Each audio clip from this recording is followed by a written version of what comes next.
Joining me now, Republican Congressman Adam Kinzinger. Thanks for coming on. Yeah, you bet, Kate. 10 years.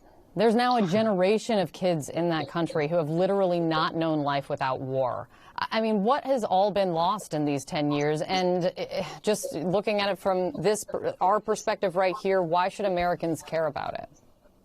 Yeah, so what's been lost? Obviously, hopes, dreams, lives. You know, when you were going over the numbers, it's mind-blowing, but it also can be numbing, right? If you say 5 million, 6 million at the point, it's just hard to conceptualize what it means until you see a picture of, you know, the young babies pulled out of rubble, where the Russians and the Syrians targeted specifically medical facilities and specifically civilians, you know, and now because of the inaction, frankly, of those that can act, we're in kind of a stalemate. Every major empire generally has a presence there in Syria. We're on the edge of, you know, an explosion of violence at any time, and Bashar al-Assad's still in power. So I think, first off, you have to hold the Assad regime and those that, you know, systematically killed, murdered, tortured accountable. Don't allow them to travel.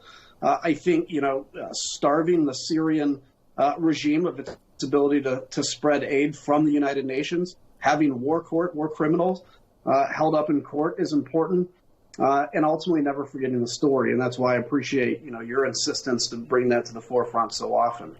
Well, thank you. But I mean, it's some of your actions in Congress that have been some of the strongest actions to hold Assad accountable and those around him accountable at all. I mean, because conventional wisdom is now that there is nothing to do that the U.S. can do in Syria. It's too complex. It's too messy. There are too many proxy wars with the influence of Russia and Iran so entrenched there. But you got to it. Assad is accused of war crimes.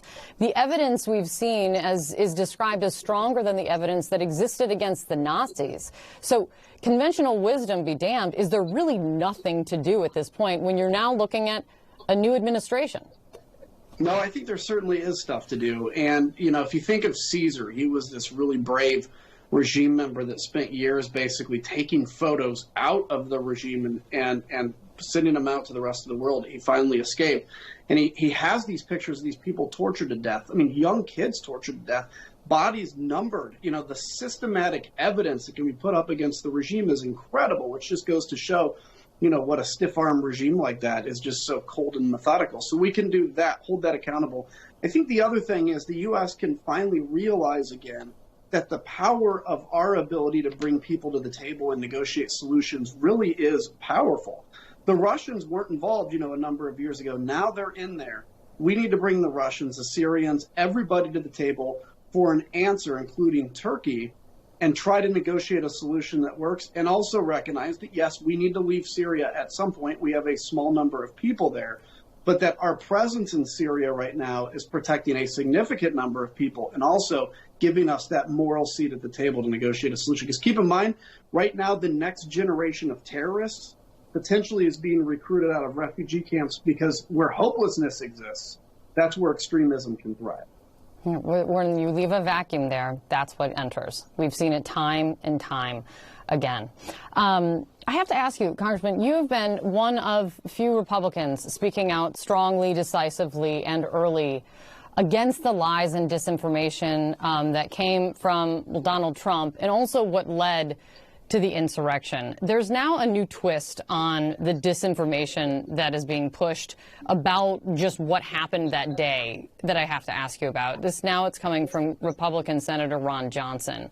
I'll play it for you. It's a radio interview where he is explaining why he didn't think you all were really in that much danger on January 6th. I knew those are people that love this country, that truly respect law enforcement, would never do anything to break a law, and so I wasn't concerned. Now, had the tables been turned, and Joe, this got me in trouble, had the tables been turned and President Trump won the election, and those were tens of thousands of Black Lives Matter and Antifa protesters, I might have been a little concerned.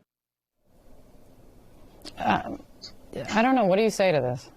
I don't think there's anything to say. It's as ludicrous as it sounds. Look, you know, Officer Fanone, who was the officer that was drugged down the stairs, told, you know, shoot him with his own gun. He was beaten. You know, he told me that there was basically real evil that day. He was beaten with Blue Lives Matter flags. Look, because of your political preference, doesn't mean it was any different on danger. And by the way, Black Lives Matter has not stormed and occupied the Capitol as of yet. So let's just be realistic here. I don't know what the senator was trying to say, but I do think it's absolutely ludicrous. January 6th was a threat to democracy, but democracies are not really defined by their bad days. They're defined by how they rise from those bad days. And that's why it's so important that we look into the mirror and accept that it was and call it out in our own party. And that's why, by the way, I started Country First, country1st.com, is just to say we have to, in the Republican Party, be very clear about how we've gone off the rails and how we need to correct. Yeah. Thank you for your voice on this, and thank you for speaking up for Syria. Thanks for your time. Thank you. Back to you.